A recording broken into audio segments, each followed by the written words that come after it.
မင်္ဂလာပါကျွန်တော်ဒီနေ့တင်ဆက်ပေးမှာကတော့ AR တိုင်းဘက်ကမျိုးလေးတစ်မျိုးမှာတကယ်ဖြစ်ပျက်ခဲ့တဲ့ဖြစ်မှန်လေးတစ်ခုပါဒီဇလန်ကိုပေးပြလာသူကတော့ကိုမင်းမင်းဆိုတဲ့အကိုတယောက်ဖြစ်ပါတယ်သူကိုယ်တိုင်ကြုံတွေ့ခဲ့ရတဲ့အဲ့ဒီညအဖြစ်ပျက်ကအခုထိသူ့စိတ်ထဲမှာချောင်းလန့်နေတော့မှာပဲ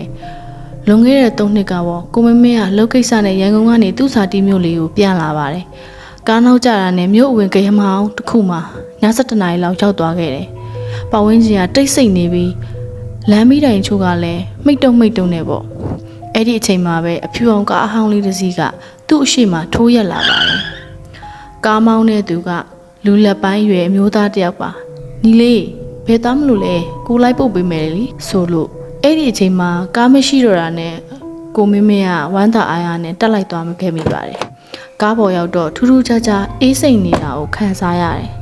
ကိုမင်းမင်းကစကားစမြည်ပြောကြည့်ပေမဲ့ကားမောင်းတဲ့သူကရှေ့ကိုပဲစိုက်ကြည့်ပြီးပြုံးနေုံပဲပြုံးနေတယ်ခဏနေတော့ကိုမင်းမင်းကကားမှန်ကနေတဆင်းကားမောင်းသူရဲ့မျက်နှာကိုလှည့်ကြည့်လိုက်တဲ့အခါမှာတော့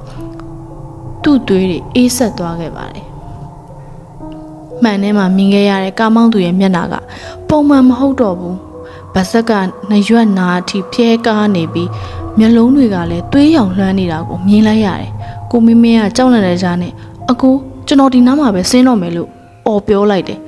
ဒါပေမဲ့ကားကမရက်ပေးတဲ့အပြင်အရှိန်ကပို့ပြီးတော့မြင့်လာပါတော့တယ်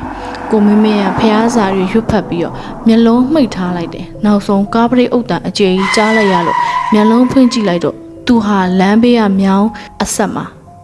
တယောက်တည်းထိုင်နေတာကိုတွေ့လိုက်ရတယ်ရှေ့မှာလည်းကားတစ်စီးမှမရှိတော့ဘူး